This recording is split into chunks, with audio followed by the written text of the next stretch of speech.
it is such an honor to be with you all today. I want to thank once again the Proclamation Project community that invited me. Jay, I've known you quite a long time from Nashville days. And of course, Lee, thank you so much for this opportunity.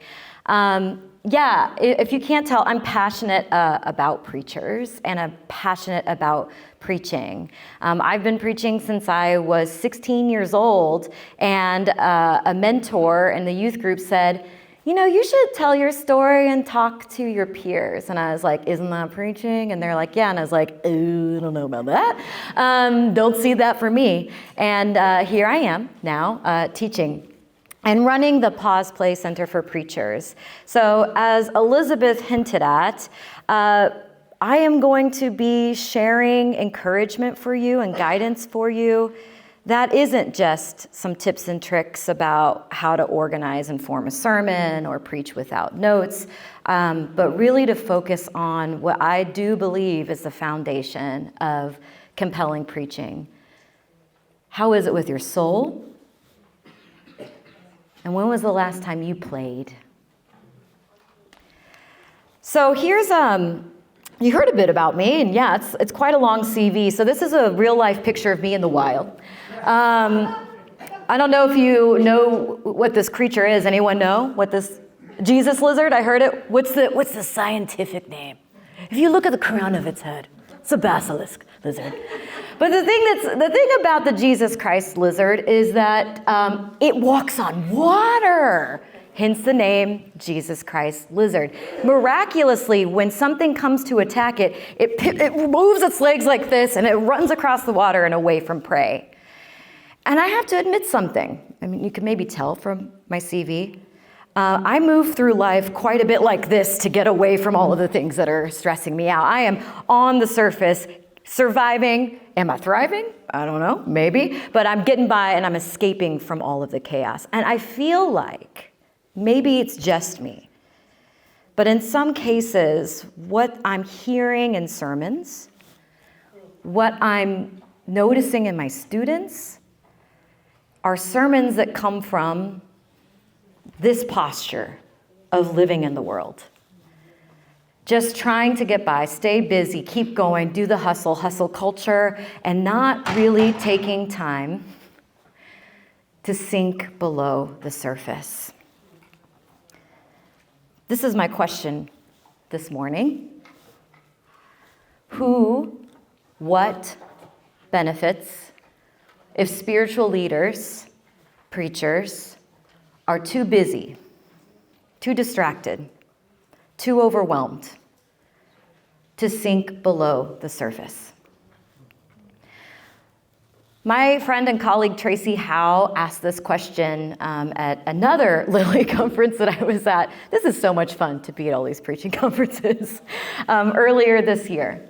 And she works with organizers and trying to help organizers who are on the front lines of trauma and violence and the worst of this world to build capacity to hold uncertainty. And she uses a very familiar image, and this is actually from my notebook, so I'm sorry about the iceberg drawing. That's an iceberg. She uses this image of an iceberg to kind of get at what the trouble is when organizers do not have capacity, do not build capacity to really transform the world because they are so focused, so busy on the top of the iceberg. The fast reactions, the quick responses that are very important when there is something going on in your neighborhood. When ICE is in Naperville, right? You need to have the fast organizers who are communicating through text message and different means to say, look out, film, be there, be present. But what she sees is that when we're only in the fast lane, and there aren't some folks, some leaders who are doing the slow work of sinking below the surface, transformation can't happen.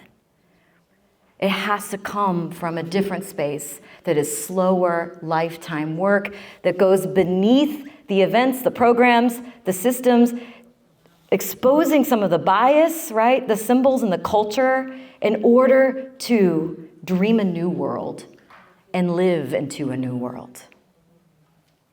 What do preachers do? What is our role in the work? If not to be able to take the time and space to sink down and to notice what God has already promised, what God is already doing, and what is possible in creating a new world. I feel like I've just been on a I'm hungry for mysticism lately. Does anyone else have this ache and longing for more mysticism and mystery in the world, in the church? More imagination, more connection to the Holy Spirit who has dreams for us beyond our imaginations? And part of this is because I read this incredible book by Simon Critchley called Mysticism, which is about mysticism. Great title, gets right to it. Thanks, Elizabeth. And what he highlights some mystics that you may know, right? Like Julian of Norwich, but also Annie Dillard and others who have this capacity to not only see that the world is burning, see that there is struggle and strife, see that this is not what God intends, but to also see as God sees. To sink below the surface, deeper than what's on the surface, to speak to the truth that is truer than what we see right in front of us. And I know this is really hard because this takes such a paradigm shift, right? I am the product of white supremacy culture and a Protestant work ethic that says, if you just do more, everything will be fixed. Where's God in that? Right? Where's the Holy Spirit in that? Where's collaboration and co-conspiratorial activity in that sort of thinking? What I want to posit for us today is that preaching that moves closer to justice and joy moves from just seeing that this happened on my newsfeed today and responding and reacting to it in the pulpit, to seeing as, to sink down below the surface together, to build new worlds with God. That sounds nice, right? And you all work in churches that would totally be okay with you saying, I can't do this program and I can't be at this event because I need to sink below the surface with God, right? I've got to have my mystic time. I'm well aware, right, that we have odds stacked against us. The system is not wired for us to tap into the presence of the Holy One, the imagination of the kingdom come that Jesus Christ proclaims in the gospel. And yet, I also want to give you a doctor's note, Dr. Sigmon note, to say, you have to. If not you, then who?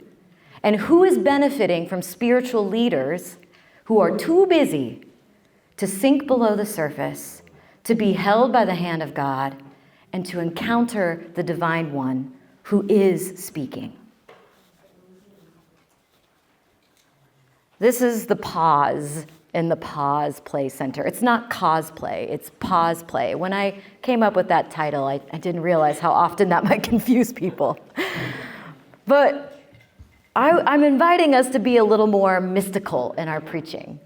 I love this quote from Critchley in his book, Mysticism, that says, God might be ineffable, but the mystics are constantly effing the ineffable for as long as it effing takes. Mystical experience is not just passive. It is also an activity, a path that one can follow. One of the things that I love about what Simon Critchley highlights is that we have this idea of mystics that they are born and not made, or they have a divine vision, an encounter, a Damascus road with God, and then they are the chosen ones who get to be the mystic, right? But we don't pay attention to the context and the culture and the practices that these ordinary humans had in their lives of prayer and devotion, of pause and rest, being in nature, being in the desert intentionally, that lead them to see the truth that is truer than true and in the imagination of God. Mystics think and work through adverbs and action, not just passively. He says they're working obliquely, autobiographically, vernacularly, performatively, erotically, and aesthetically, and that is mysticism. And at its core is love. Now, I work in the seminary, and I am well aware. I can see that, we're trying to meet our accreditation standards. We can see that we're trying to make sure folks get ordained and they get jobs. I can see that, but when I do put on my seeing as hat, I think about the malformation that sometimes happens in our seminaries and in the Western system, and what the rubrics are, what the grades are, what the expectations are for good preaching, for excellence in ministry, that have more to do with business models and capitalism than they have to do with the way of Jesus Christ. And I also think sometimes we have to decolonize that in our preaching, right? Because we sometimes feel like we can't be autobiographical. Why? Don't talk about yourself in preaching. Cite these sources. Don't be performative. Don't use your body. Sit still, stay still. Focus on the word.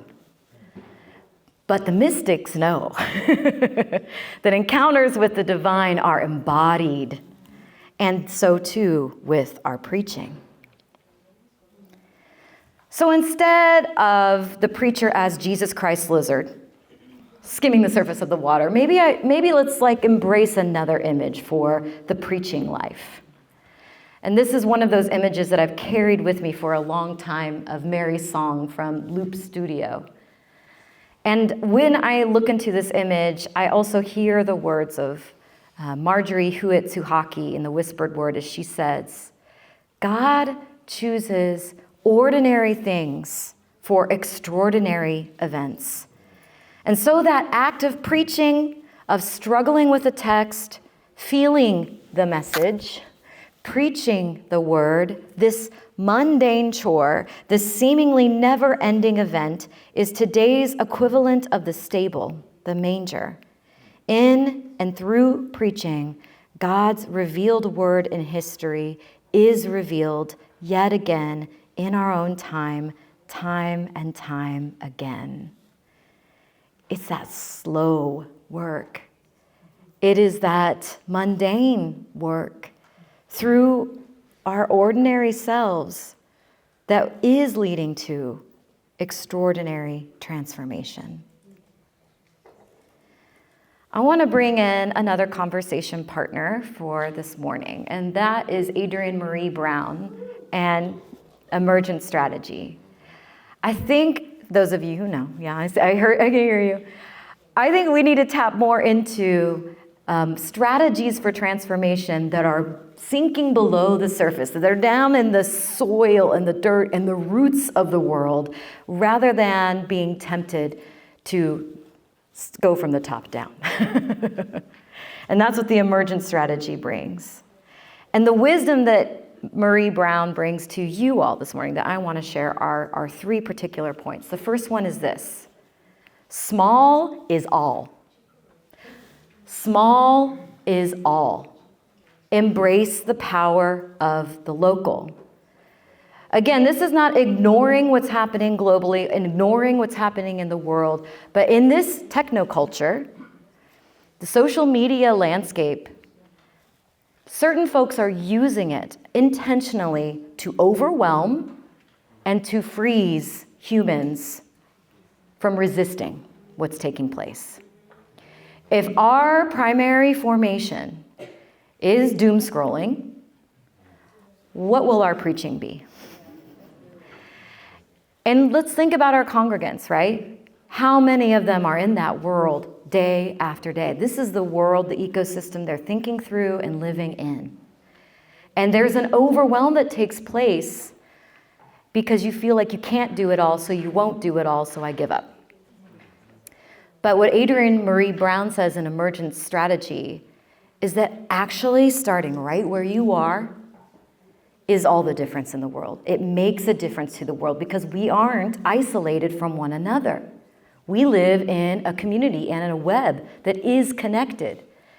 So there are some people who might make you feel like small is not enough, but that's very much the kingdom of God. How does the kingdom of God start in Jesus' parables? In yeast, right? It doesn't start from the top down, and I'm going to preach about this tomorrow, so I can't talk too much about it right now. But small is all. And so I want to encourage you all to think about in your preaching practice, but also in your ministry through the preaching practice, how can we see as and reorient the attention, the precious attention of our congregations to what is happening here and now in our midst, because that's tangible. We can put our hands on that. We can embrace that. We can bring change through that. What we practice at the small scale sets the pattern for the whole system. So for preachers, this means shaping love, justice, and belonging within a congregation is not selfish, but it is world-shaping work from the bottom up.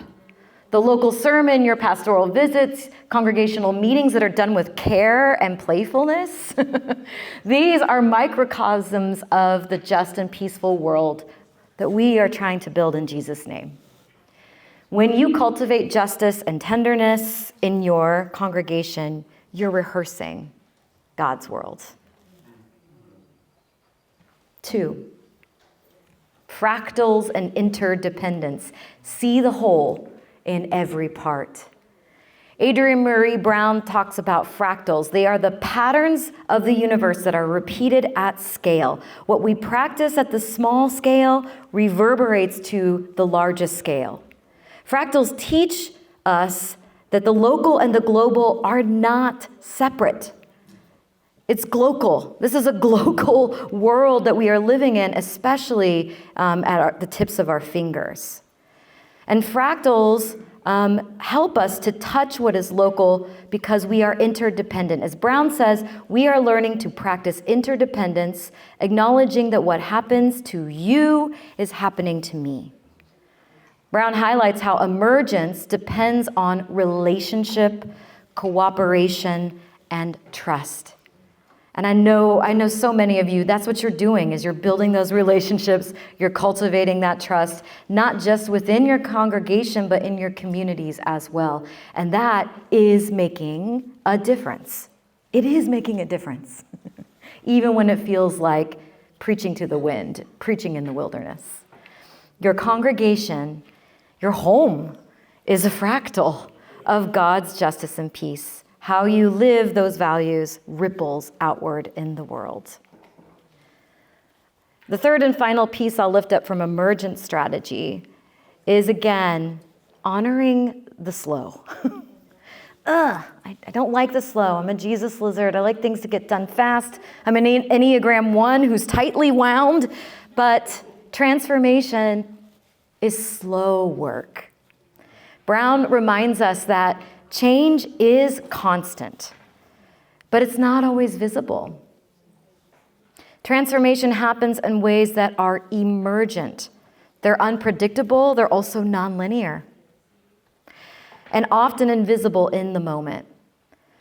Marie Brown plays with Octavia Butler's Earthseed when she writes, "The only lasting truth is change." Brown also insists that this change unfolds through iteration, small, repeated acts of care, truth-telling, and imagination that eventually shift culture and consciousness. She says there is a conversation in the world that can only be had through practice, which again roots us in the local and the practice of preaching and why it does matter. This every day, every week, Sunday after Sunday, mundane chore of preaching is part of love's unfolding. It is dialogue with the world, seeing as God sees.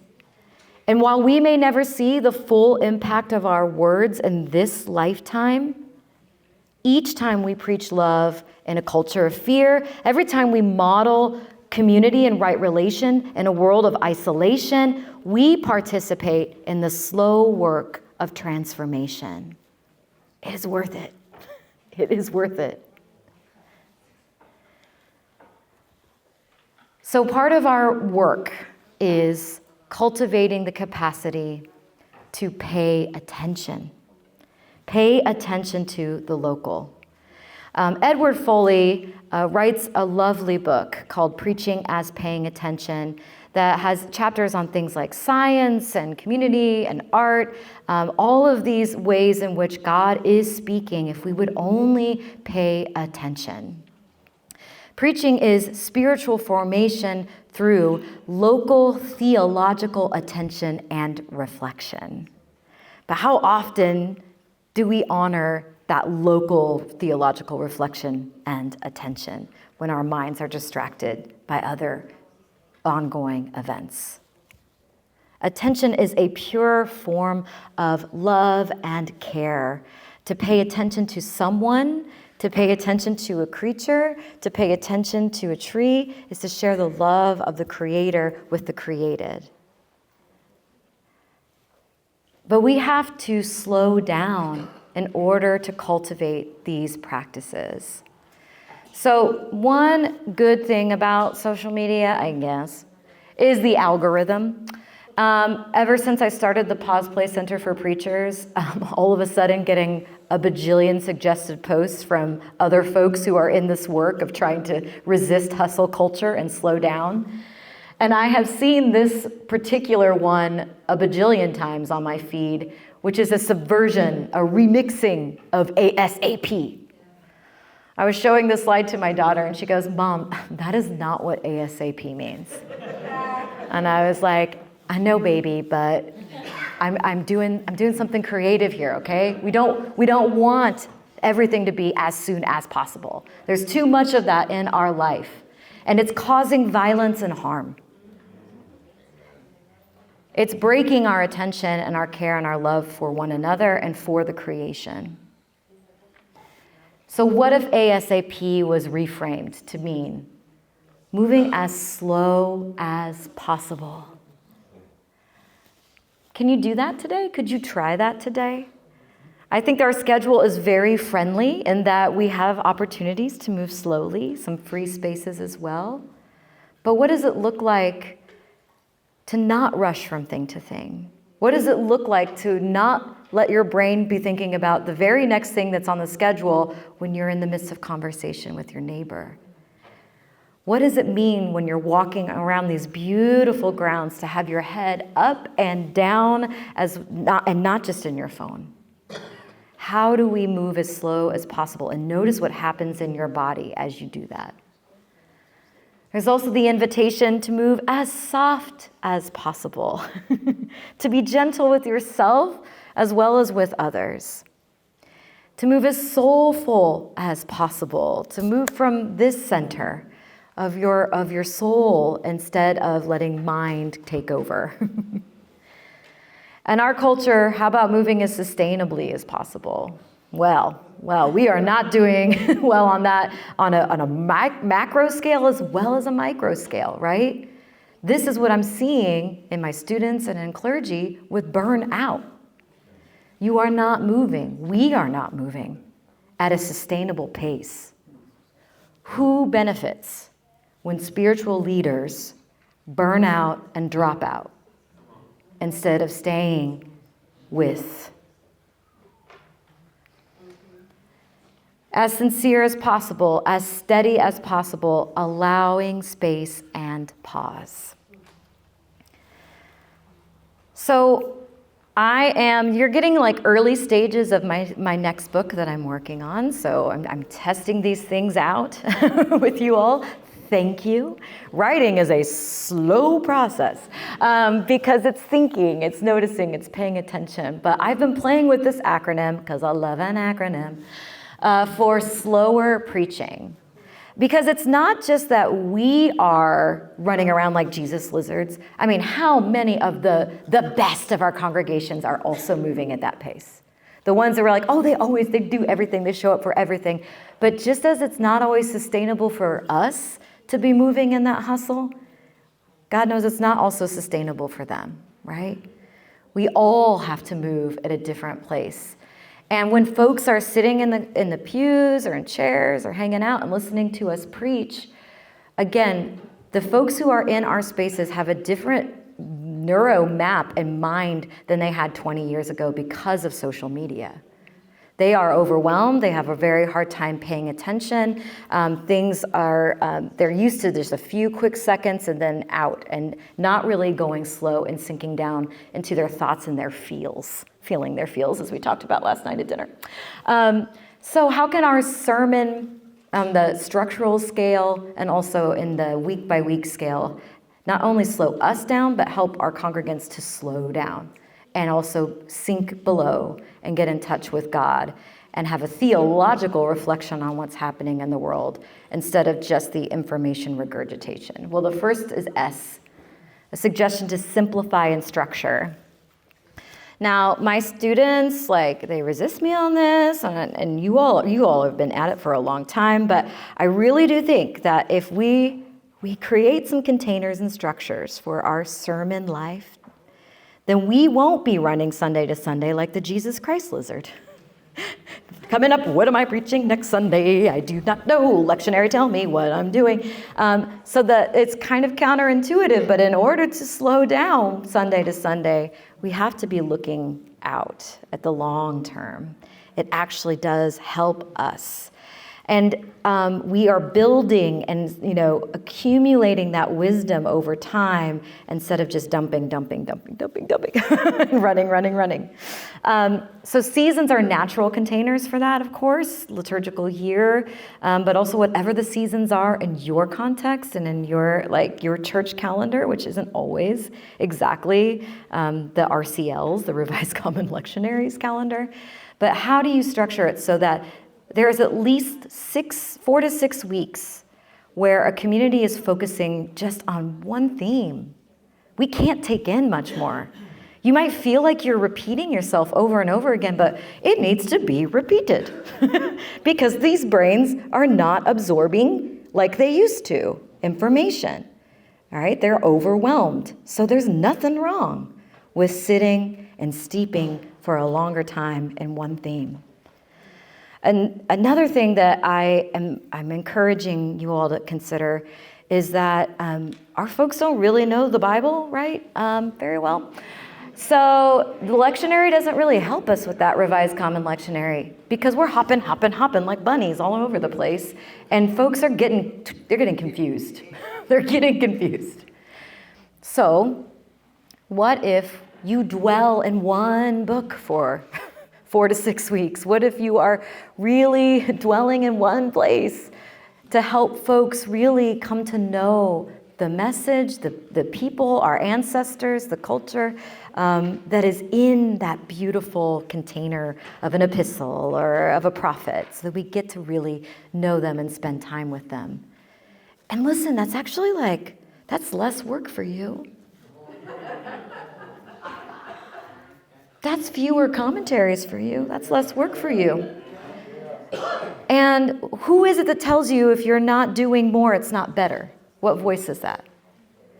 That's not the kingdom of God voice. That's something else altogether. So how can we simplify, structure our preaching life so that we are doing more with less for communities that are overwhelmed and for pastors that are overwhelmed as well? This leads us to the L, which is related, lingering on less for longer and locally. We are all overwhelmed. How can a sermon hold space to experience an encounter with the living word rather than just be an information dump about it on the newsfeed? So again, this takes attention, right? And not just paying attention to our phone, but getting out, being in the community, sitting with and being with people. I live in Kansas City, Missouri, and there are organizations and people doing miraculous work every day. I think about Tara, who helped organize Casey Tenets in Kansas City. And it's only existed for 2 years. And it's shaping elections. It's bringing together folks in Kansas City who do not have renters' rights to organize against these giant corporate landlords who are not taking care of their homes, who are raising prices constantly, and not having human interests at heart. They're making a difference. It started very small, and they're making a difference. Who's doing that in your midst? It doesn't have to just be you. How do we linger locally and celebrate the slow change, emergent change that's taking place? All right, now O, observe and orient. So notice what feelings are stirred when you're reading the text. Again, how do we cultivate and celebrate somatic exegesis as much as we celebrate this form of exegesis or this form of exegesis? How is it making you feel? And when you're reading the text with feeling, you are adding meaning to that message from God. So how do we think and feel? Where does it hurt in particular? Where is the pain point? Right? What would our people, when they hear this, say, that's not true for me? No, that's not my experience.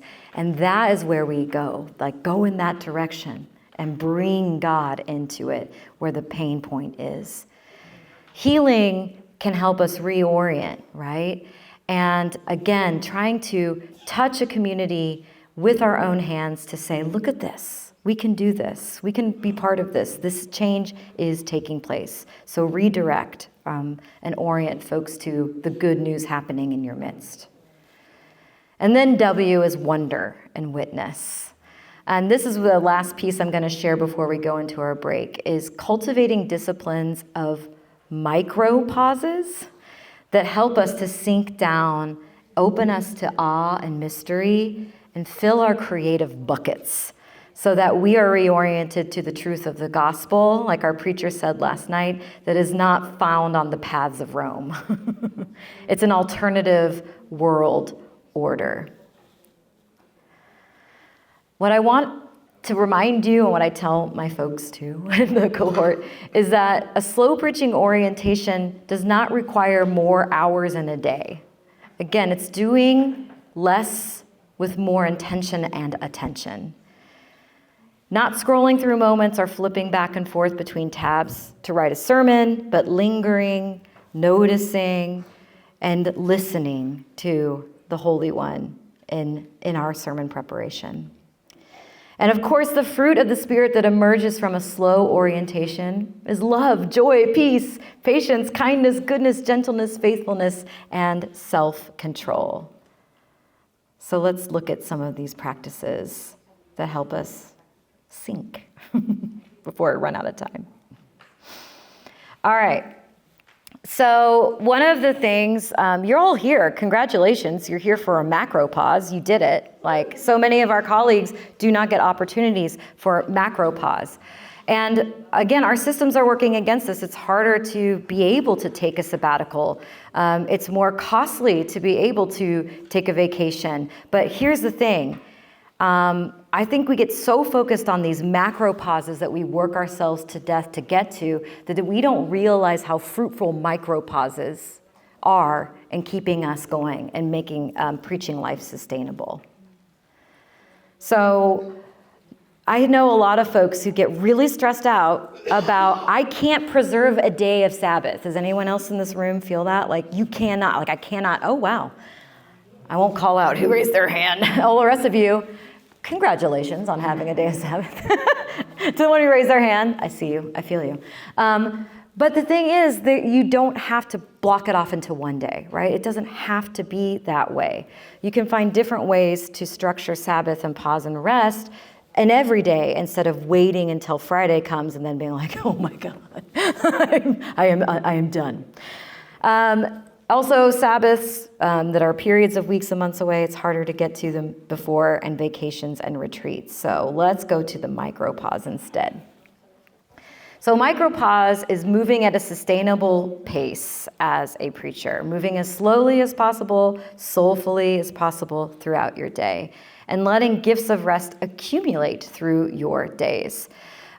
There's a lot of research now emerging about the gifts of micro pauses. It's really exciting to see.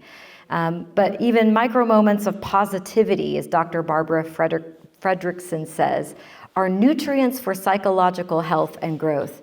They help you become a better version of yourself little by little. Some of the examples that she lists are things like sitting outside with the Merlin Bird ID app. Anyone ever do this? Yes. So what happens when you do that? You learn so much. You notice who your bird neighbors are, but also what's happening as you're doing that process. Your attention is so focused. That's right. You're like, who am I hearing now? Who am I hearing? And it's a rewiring and also a deeper connection with God, who is in all of this and not just here in our minds and in our phones. So there's another one that's called Looking for Reverse Pet Peeves. This is from Bree Groff.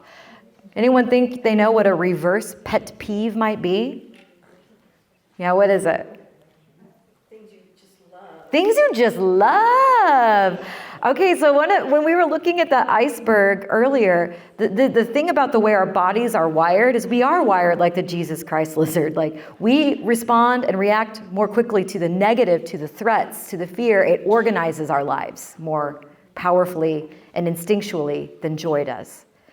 And so pet peeves come to be our conversation. Oh, I'm so annoyed when I can hear people chew. Stop chewing. And that is like, it's dripping into us and shaping our outlook, shaping our attention. But what if we have reverse pet peeves and we go, oh my gosh, don't you just love watching the sunrise? Like, it's the best thing. I love it when people hold the door open for me. Oh my gosh, it's such a joy. And it really sounds surface level, but it's not. If you try today to do reverse pet peeves and notice all the things that make you smirk and smile, you're gonna feel different at the end of the day. So how do we, as a micropause, resistance to the culture, practice a reverse pet peeve and gratitude and noticing what lights us up instead of what fires us up? Okay. All right. This is related to TLJs, kind of, which is tiny little joys. Another acronym, tiny little joys. So again, capitalism would have you say, oh, I'll feel better if I could get this $500 spa treatment. I'll feel better if I spend money to experience joy. But a tiny little joy is, oh my gosh, when I wake up in the morning with my warm cup of coffee and hold it between my hands in the quiet, that is my tiny little joy. When I get to meet my kid at the bus stop and walk with them, tiny little joy. So what are the tiny little joys that we can program into our days that fill up our buckets, right, and keep us going? Think about what those are, throughout your day, your tiny little joys. Slow-mo and activity is another opportunity to do it in slow-mo, which you don't have to do. Next time you're at the table, really take your time lifting. That would be a really fun experiment. Just like look at your congregation and be like, what is wrong with Reverend Andy's? Something's wrong. So that could be something you do. But in particular, cooking, or even getting ready in the morning. Things that you actually, instead of rush, notice, slow down, and work on stretching your attention to be more resilient. If you have that opportunity, I highly encourage it. We live in a fast food, fast-paced culture, but how can we slow-mo an activity we normally rush through and notice something new about it? We also have ancient traditions that our desert mothers and fathers have taught us, such as breath work and centering prayer. But I want to throw it out to you real quick. Anyone have another micro pause practice they do in their lives that keeps them going? You can share it in your small groups too. Okay, we're both, yeah. My spiritual director told me since I'm having a hard time praying that I should stop for 30 minutes during the day and read my book. Oh, a 30-minute book sesh. And my fiction book. Yeah. To be clear, not systematic theology. And then getting immersed in just a different story Yeah. All of a sudden gives me the energy to go back into the work. Absolutely. That's a great example. Playing an instrument. Playing an instrument, Like absolutely. 10 minutes, couple measures. Just get into it. Singing. Oh yeah, in the sanctuary when nobody's there and you just, that's the best time for me to sing. When nobody's there.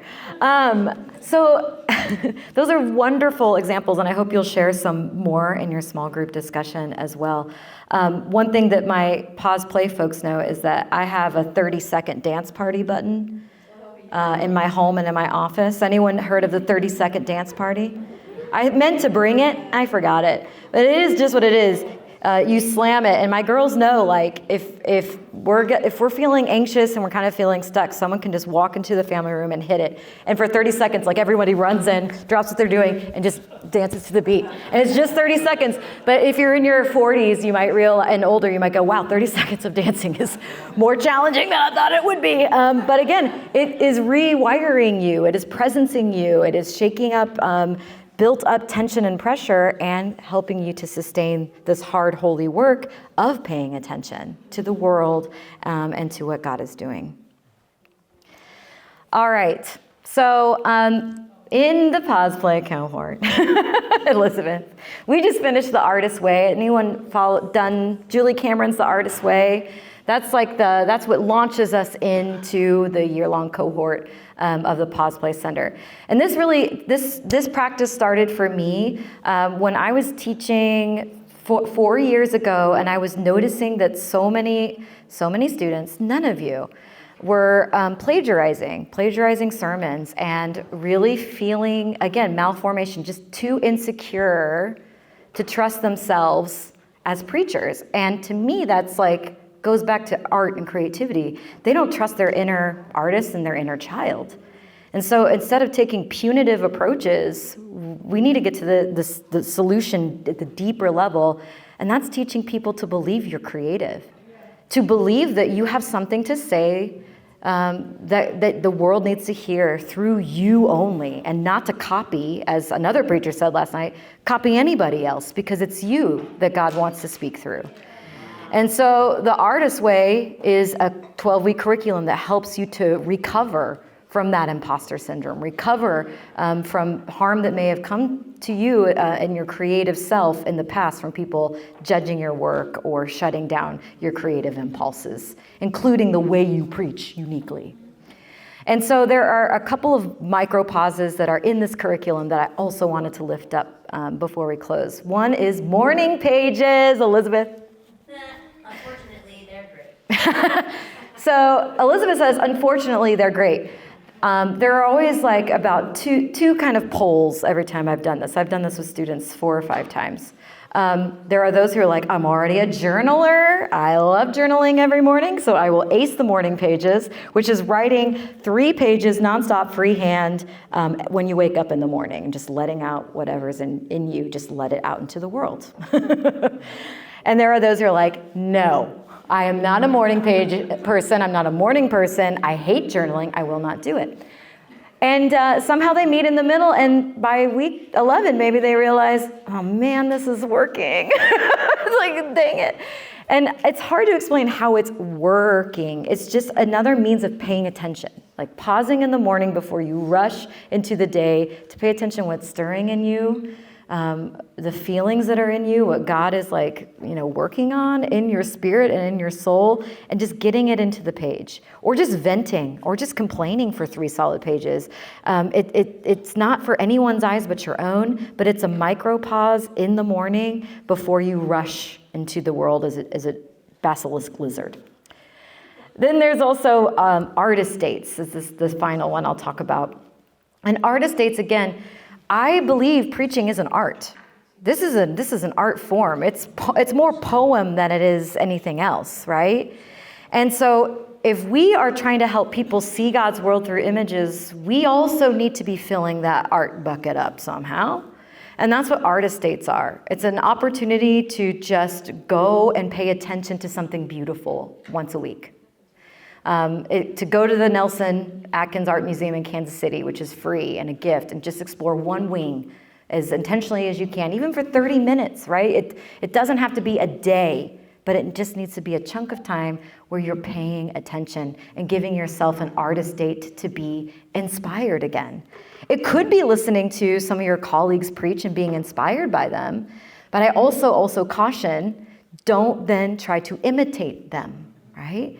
You're seeking to be inspired and to go deeper into your own voice and your own creativity. You can riff off of others, but if you're not grounded and rooted, there's that impulse to imitate, right? And so these are just a couple, I hope you're getting some examples of micro pause, and we'll spend more time talking about recovery through play and connection and flow in the second keynote. So these are the prompts that are here for you all to play with in the next hour or so with your small group. Any other direction? Yeah, you may want to take a picture of it, or is it in the band app, or... Your facilitator has these questions. So I hope that they spur some wonderful insight and aha moments for you all as you move ASAP and start to sink down today. Thank you all.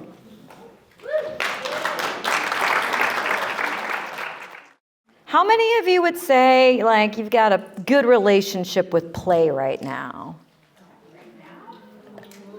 Okay. How many of you have a good experience with play from your past? You can remember being playful, using your imagination. Okay, all right. Well, you're never too old to be playful. And play for me, it really does connect to the role, the practice of being an artist, seeing the world as an artist.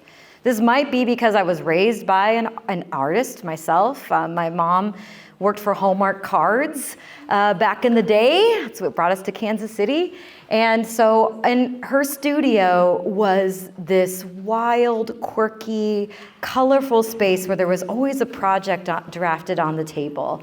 And there were trinkets everywhere that inspired my mom. She was a collector and a gatherer of things that inspired her and helped her to be playful.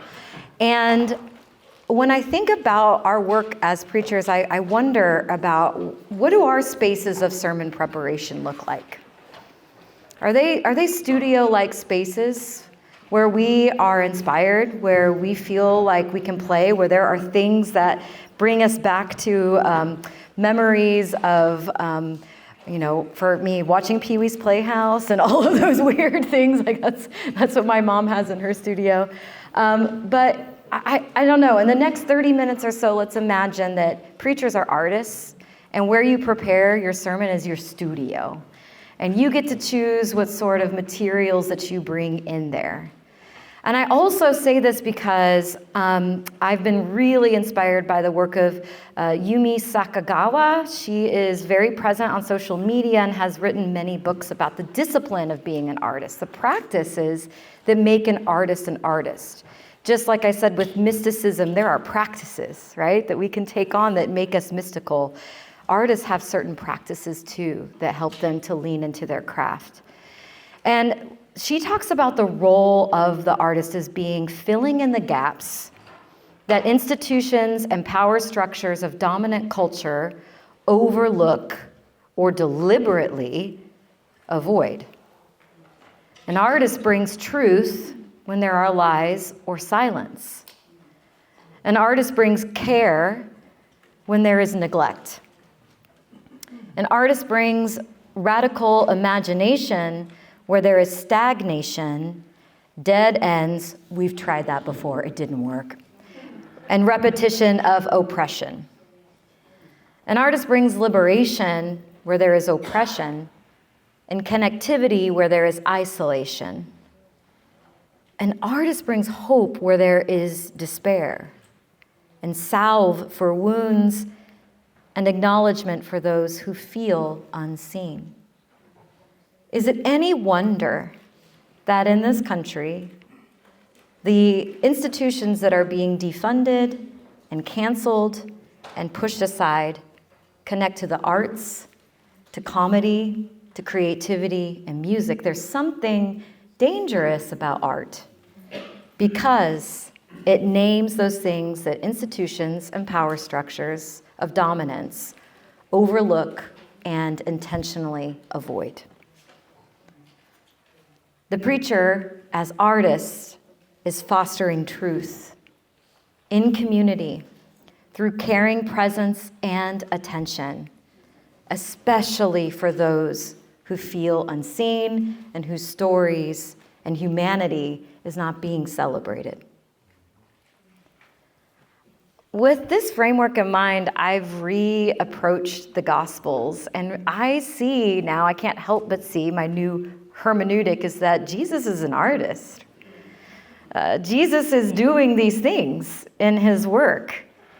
Jesus is playfully prodding people to see as, not just to see that. You see this example in debates with lawyers and teachers, in our sermon also from last night.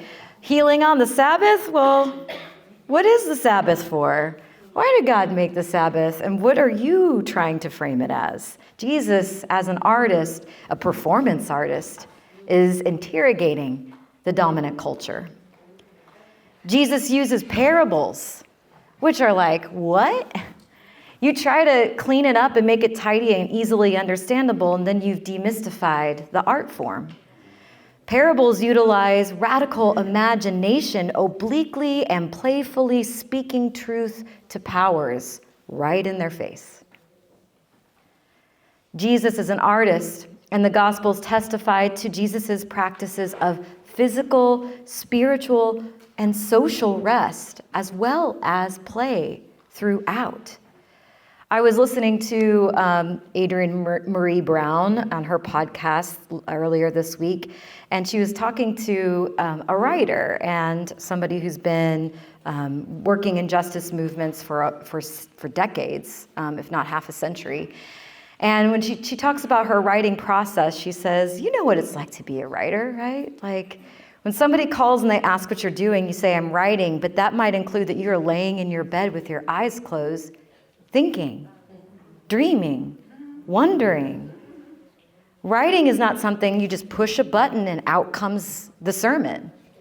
We have to pause. We have to reflect. We have to use our imagination for the right words to come out. Jesus models that in his rhythms of rest, of isolation, and reconnection. And Jesus proclaims the gospel performatively in his procession on a donkey. How much is that, a performance art that's calling out the powers and principalities of Rome on their white horse? Jesus plays with spit and mud and doodles on the ground in order to bring about healing, to reorient and reframe the situation, and to sink down to show the world that is more true than the world that says, you were caught in the act of adultery. And of course, the very incarnation is itself subversive and liberative and connective art. Acknowledgement for those who feel unseen. Preaching in the desert. It requires us to be rooted and rested preachers who feel connection and flow. This is how we are able to co-conspire and endure these seasons of drought. As we sink below the iceberg and articulate and embody new worlds in that language of love and a radical imagination, and not in the language of fear or escape or denial of skirting the surface of things. Creativity, Yumi says, can be defined as any time we consciously collaborate with the universe to create new patterns that disrupt the old patterns that existed before. We can't just look to what exists now and try to repeat it and mirror it in the name of Christ in order for the kingdom of God to be born. Being creative, Yumi also says, is powerful because it's our refusal to accept things exactly as they are. This is what the kingdom of God is all about, and like what our preaching is, right? Every time we step up, We are using words to describe the vows that we make in the waters of baptism, which is to say no to the forces of evil, no to oppressive structures, and yes to the new world that is not yet fully here. The lightness of rest and play, that's serious. Business is serious, but you need the lightness of rest and play in order for it to bubble out of you, right? Instead of being squeezed out, forced out. And it's sneaky deep because rest and play is actually strengthening our pastoral muscles for this endurance race of refusing to accept the oppressive order of powers and principalities. Living a life in these rhythms of pause and play, it's not just selfish and self-care, individualistic pursuit, right, of happiness. There's a lot of wellness culture out there in our feeds, right? A lot of promises that'll tell you these 7 steps to make you a better, healthier, more radiant you. It's mostly targeted to women, but that's another cultural problem. This is not selfish because none of this is done in isolation, right? There are moments of separation and being alone and solitude in this life. And Jesus modeled solitude, but he did not model, I can do this all by myself. There is a finitude, there is an embrace of finitude in Jesus's performance of the gospel that it seems to me like we are ignoring because we're believing the lie of the empire that there are certain ways you can escape finitude, escape death, escape from being fragile, escape lack of control. So living into these rhythms, it's like a mini practice of death and resurrection. Every time we say, this is enough for today. This is enough. And step away and trust that it doesn't, the end isn't in you and the beginning isn't in you, but you are just part of the river, the current that has existed with our ancestors that is bringing about the new world. You don't have to do it all by yourself. That is a lie. Pause play, when we live in this mode, it will spill out into our community. And that's something I'm excited to see after one cohort, 2 cohort, and then reflecting back with my pastors in our cohort. Is it happening in your community, right? Are you all being more playful? Are you all moving slower as a church? Are you paying attention to programs that are just an old way of keeping the thing going just to keep it going? Are you embracing finitude and saying, this was enough? Thanks be to God, it's time to let it die for something new to be born. Otherwise, are we resurrection people? Not in practice if we aren't actually letting some things die. In our proclamation, we call others into God's kingdom and disrupt false kingdoms when we cry, creation, in a world of destruction. Yumi says this, when I say this is the time to make more art than ever, what I really mean is now is the time to become a powerful, creative, dynamic being who disrupts oppressive patterns through living, through the way you move in this world as a creature and all of our beautiful God-made creatureliness. So it's not selfish, it's not escape to be a creative, restful being. Actually, it's an act of resistance, right? To take that upon ourselves and in our communities and say no to hustle culture, no to those oppressive systems. Where do we start? Gotta be practical. So hopefully you had some ideas bubble up on the pause end of things with your community conversation, and we'll continue that.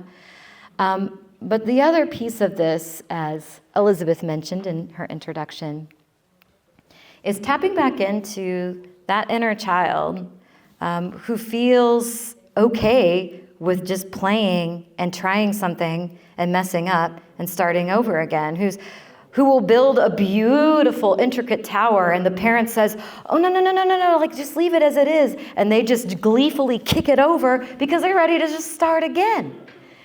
Where did that inner child go in us that is okay with finitude and possibility and is not uncomfortable with the unknowing of the future? How do we tap back in to our inner child? All right, so some of you have seen this. This is my favorite prophet.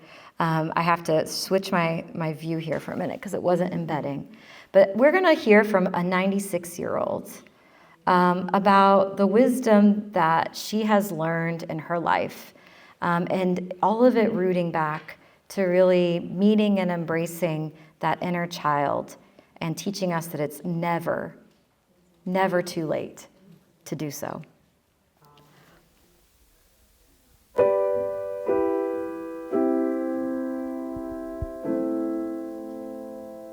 Do you want me to tell you how old I am? Is that what you want? I'm 95. Actually, I'm halfway through my 96th year, because when my 96th birthday comes around in June, I will have completed my 96th year.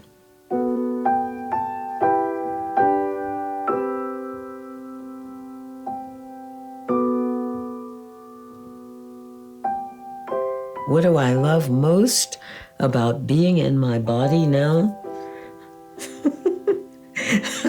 that I can still breathe easy, and that I'm happy for whatever I have, knowing more and more limitations are on the way,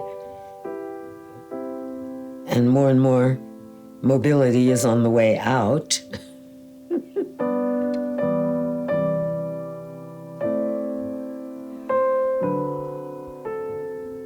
I don't want to have just visited this world. So I'm living as fully as I can with what I have. I want to be a child of wonder and astonishment.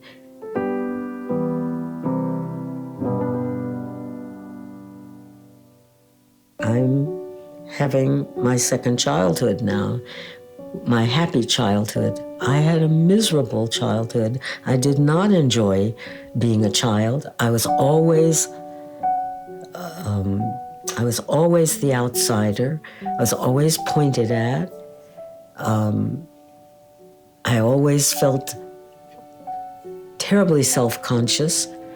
Terrible. Ugh, I don't even like thinking about it, you know?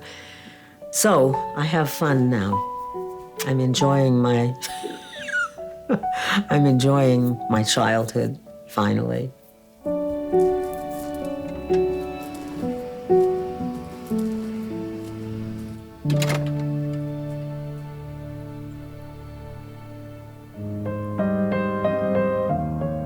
I'm just learning about play because I didn't know what play was when I was a child.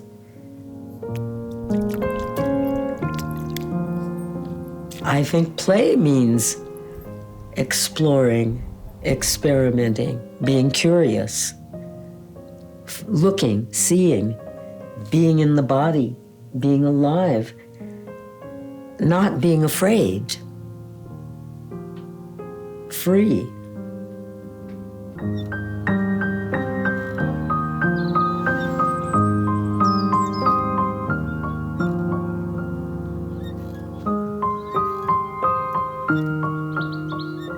It's about the miracle and the mystery of being alive, discovery, exploration. We shall not cease from exploration, and the end of all our exploring will be to arrive where we started and to know the place for the first time. That's T.S. Eliot.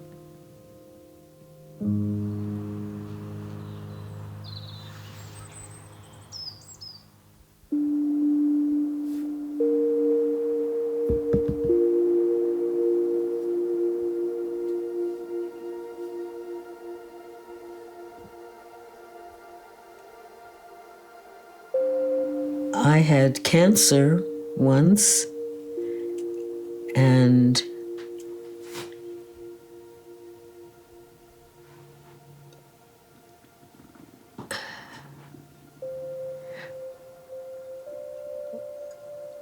afterwards I had surgery and didn't have to do anything more. It was done, and I felt like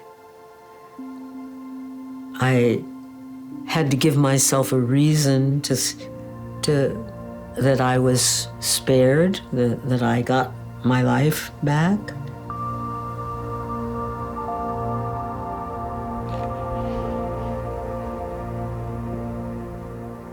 And then over many years, I saw that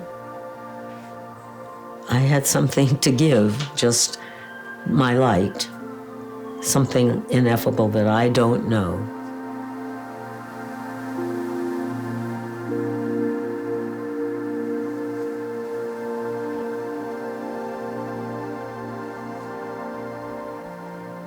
That light of harmlessness and harmony and singing and being joyful and rejoicing and being grateful.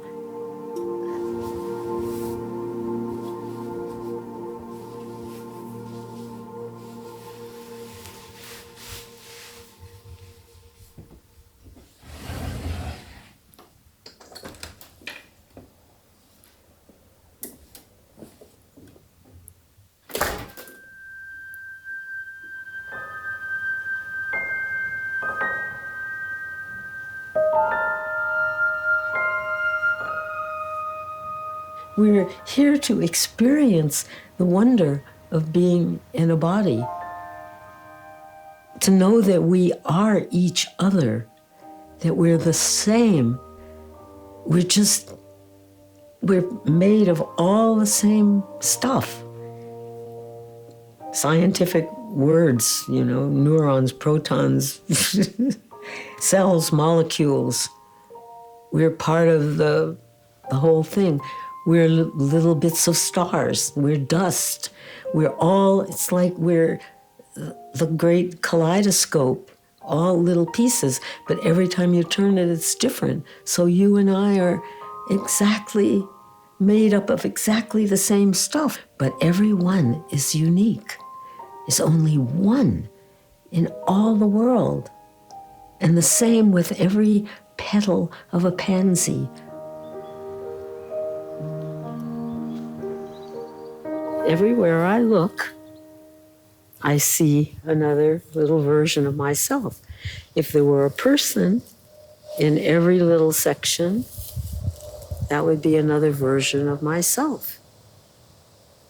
All made of the same stuff, but put together differently. Same.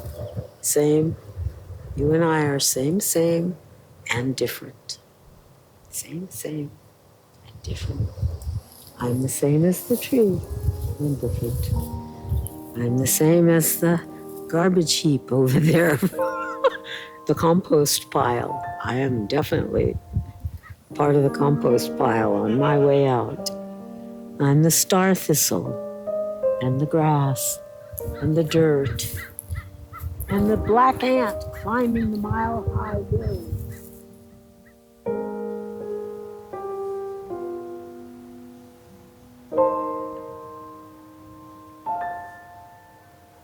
I am you. You are me. We're the same. Same, different.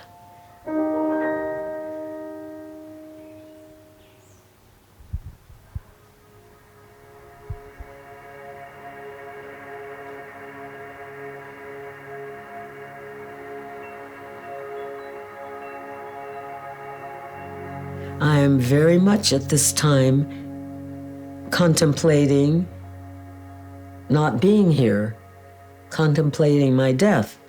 We die with the dying. See, they depart, and we go with them. We are born with the dead. See, they return and bring us with them. That's T.S. Eliot also. Love that one.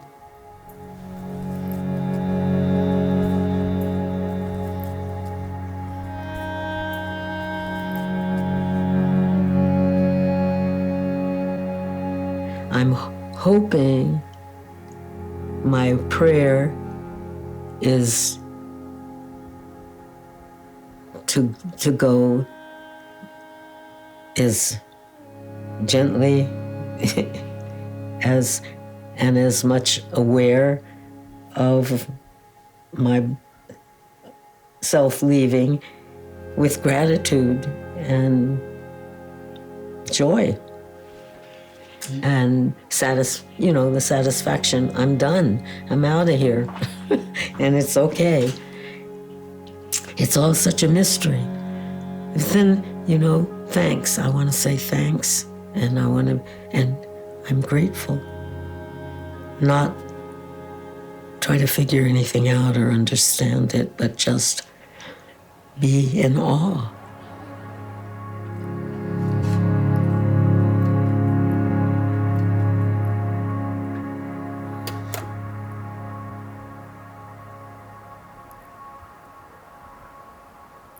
People ask, what's the secret of longevity? Or how did you, what's the secret? There's gotta be one thing that if I just do that, everything will be okay. And it's go slow for me. Go slow, then you'll know where to seek the truth, when to speak your truth from your heart. Go slow, then you'll know that the only way to enjoy this day is right now.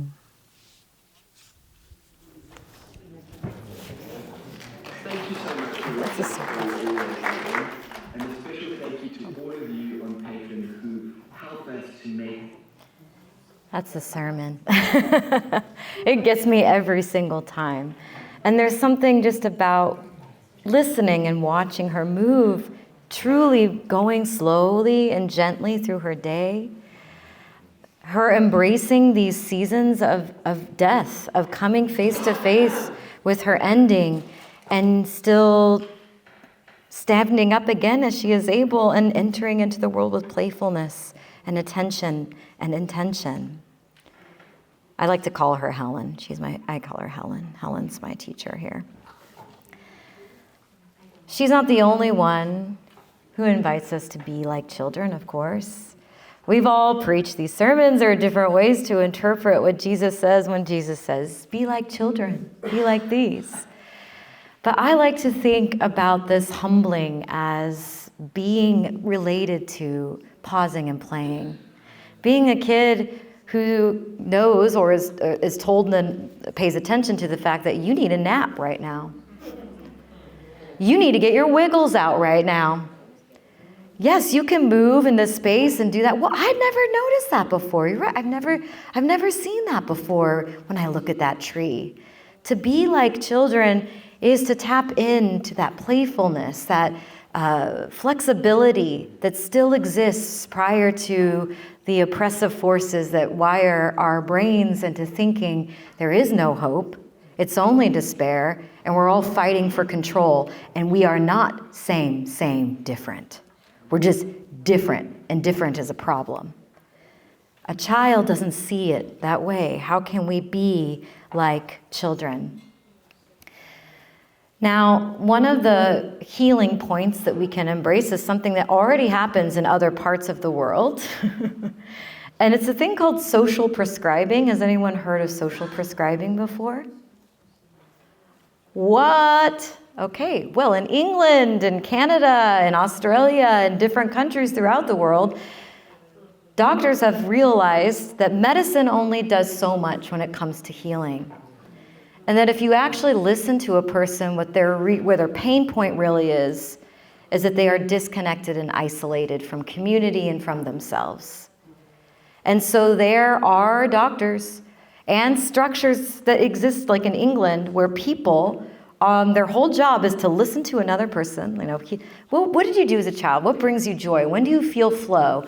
To pay attention, to look at the neighborhood that they're in, and write a doctor's note of places to explore, clubs to try, and to see what difference that makes in 6 months.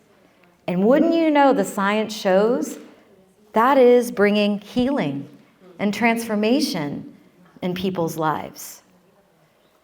Maybe I shouldn't be saying this in the land of Eli Lilly. Right? Pharmaceuticals only cure some of the problems.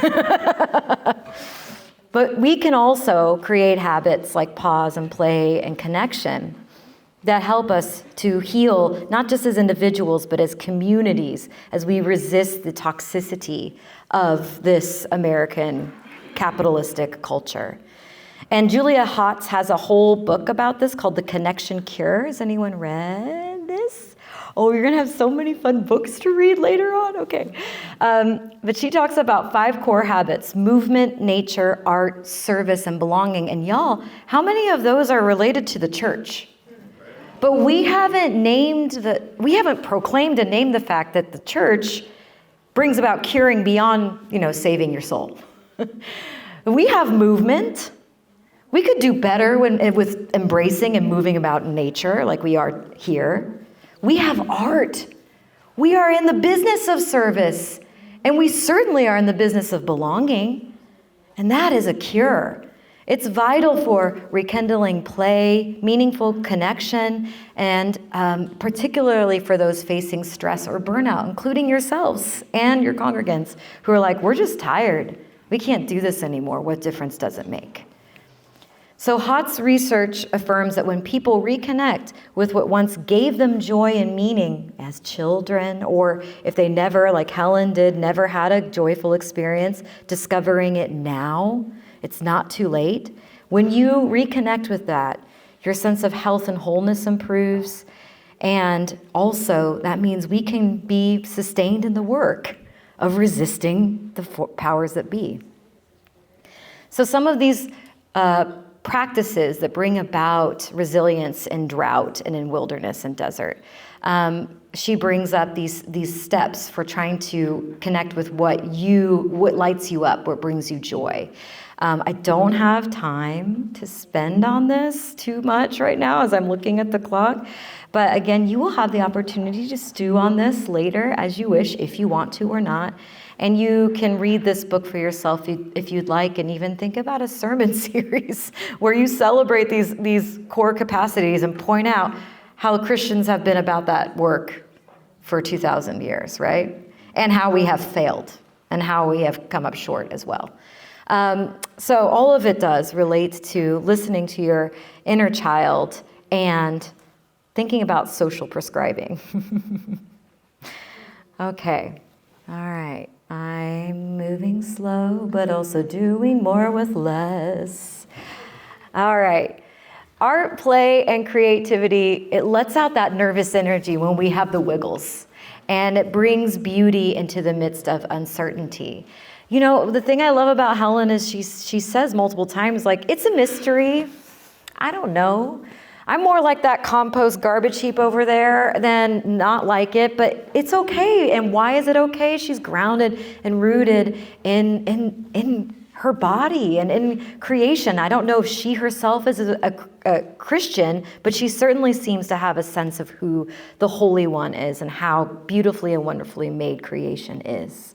And that brings about confidence in the midst of uncertainty. Toni Morrison,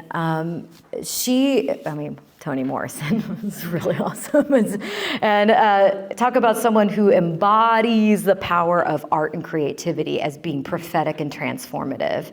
She talks about coming to this point in her life where she just felt like, am I just being selfish by doing art and making art? Like, is this just a waste of time? Is it making any sort of difference at all? And then she has this aha moment that no, when things are at their worst, this is precisely when we need the artist, right? To tell the truth in subversive ways and to bring beauty and joy from despair and to tell the stories of those who are being dehumanized. Morrison says, this is precisely the time where artists go to work. There is no time for despair. There is no place for self-pity, no need for silence, no room for fear. We speak, we write, we do language, don't we, preachers? This is how civilizations heal. I know the world is bruised and bleeding, and though it is important not to ignore its pain, it is also critical to refuse to succumb to its malevolence. Like failure, chaos contains information that can lead to knowledge. Think of that iceberg. Even wisdom, like art. I'm going to close with Andrea Gibson's words, one of her poems, Yellowbird. Someone who has faced finitude is on the other side of mystery this year. But before I show the video, I just want to remind us again of our roots, right, and our tradition. When I think about preachers as artists and prophets as artists, I think about Jeremiah, right? And this feeling that if we have to speak, we have to say something because we have this intense fire in our heart, trapped in our bones. We have to say something. We're actually drained from trying to contain it, from censoring it, right? From trying to push it down instead of trusting that the world can handle what we have to say about the gospel. They can handle what we have to say about how we embody and live out church in resistance to business structures and corporate America. It's a fire shut up in our bones. Do you feel it? Isn't that sometimes where that drought and despair comes from, is that you want to say something so bad, you feel God pushing you to say it, but you're afraid of what might happen. Instead of curious about it and trusting that even from chaos, especially from chaos, if we look at the creation story itself, something new will be born. Every time you say something from here and you say, let there be, something is happening. And you all, don't be overwhelmed. Don't feel like you have to censor yourself, and please don't burn out, because we need spiritual leaders like you to sink below the surface, because the empire is benefiting from spiritual leaders being afraid, being burned out, and unable to articulate the gospel, the good news of the upside-down kingdom, where community is power, when relationships are power, where moving slow brings about transformation, where all is love, right? And we don't have to control one another, and violence is not the answer.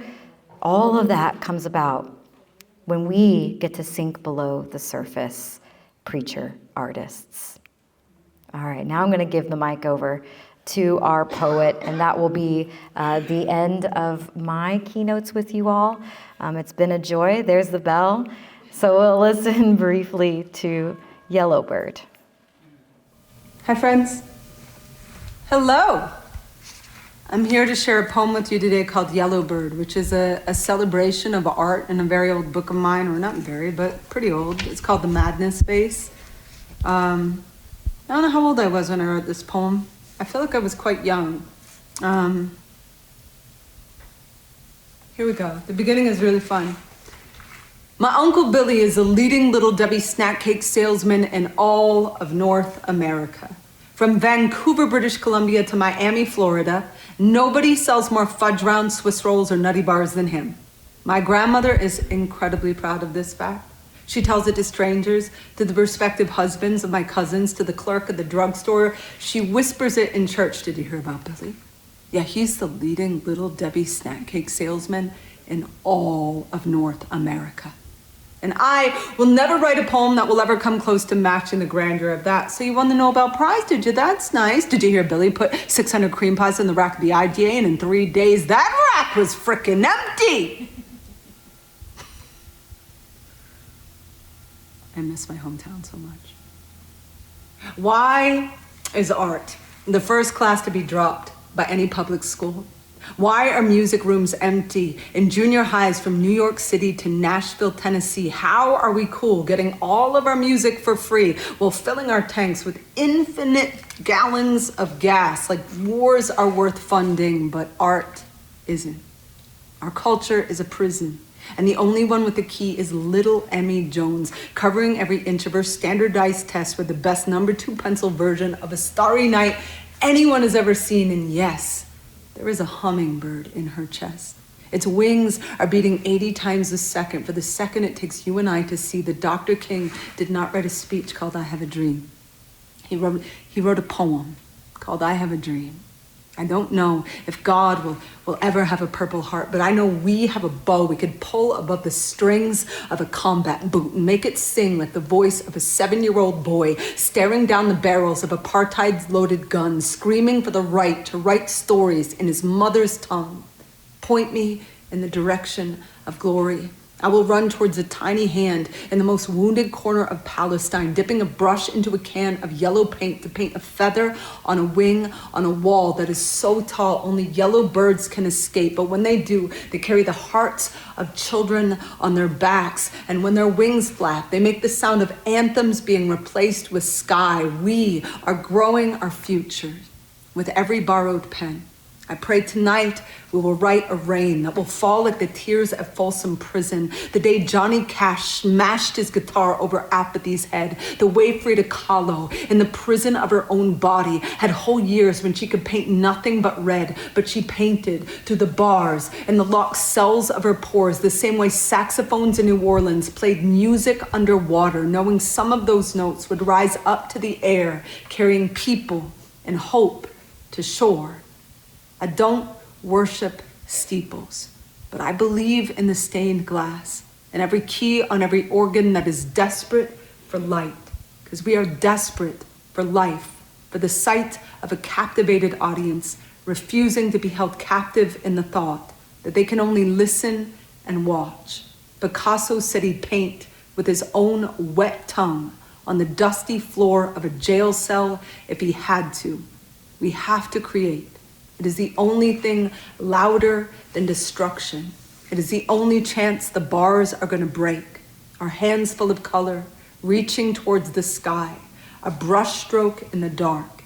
It is not too late.